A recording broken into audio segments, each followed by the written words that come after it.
ছোট পর্দার জনপ্রিয় অভিনেত্রী তানিয়া বৃষ্টির চেন্নাইয়ের একটি হাসপাতালে ভালোভাবেই অস্ত্রোপচার সম্পন্ন হয়। প্রথম দফার অস্ত্রোপচার দেশে সম্পূর্ণ হলেও দ্বিতীয়বারের মতো চেন্নাইয়ের একটি হাসপাতালে দ্বিতীয় অস্ত্রোপচার সম্পূর্ণ হয়। তবে এবার বেরিয়ে আছে নতুন তথ্য সেই হাসপাতালে ঘটে যাওয়া ঘটনা নিয়ে। নতুন করে তথ্য এসেছে, জনপ্রিয় ছোট পর্দার এই অভিনেত্রী হাসপাতালে কেঁদেছেন শুধুমাত্র নিজের সহকর্মী ও প্রিয় মানুষকে এক নজর দেখার জন্য।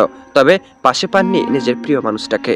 নিজের ভালোবাসার মানুষকে কাছে না পেলেও ভালোভাবেই অস্ত্রোপচার সম্পূর্ণ হয়। তবে যে তথ্য এসেছে সেই তথ্যতে উঠে এসেছে এক জনপ্রিয় অভিনেতার নাম। তবে বাস্তবতা বলে দিচ্ছে তেমন কোনো সম্পর্ক নেই ছোট পর্দার জনপ্রিয় অভিনেতা ও অভিনেত্রীর মধ্যে।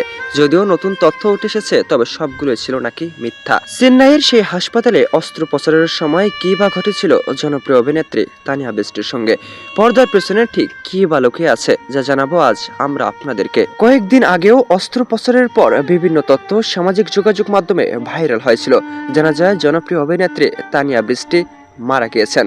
যদিও সবগুলোই মিথ্যা ছিল, তবে এবার নতুন তথ্য সামনে আসাতে মুখ খুলেছেন ছোট পর্দার জনপ্রিয় অভিনেতা আরশ খান।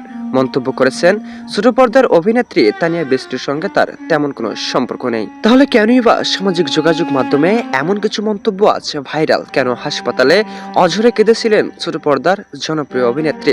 নিজের প্রিয় মানুষটাকে সত্যিই কি এক নজর দেখতে চেয়েছিলেন, নাকি শুধুমাত্রই আগের বারের মতোই ঠিক একইভাবে গুজব রটানো হচ্ছে? বাস্তবতা বলছে সত্যি আগের বারের মতোই গুজব রটানো হচ্ছে জনপ্রিয় অভিনেত্রী তানিয়া বৃষ্টিকে নিয়ে। তো এই বিষয়ে আপনার মতামত কি? অবশ্যই কমেন্টে জানাতে মোটেও ভুলবেন না। আপডেট ও নতুন খবর পেতে চ্যানেলটি সাবস্ক্রাইব করেই আমাদের সঙ্গে যুক্ত থাকুন। দেখছেন এবি নিউজ বাংলাদেশ।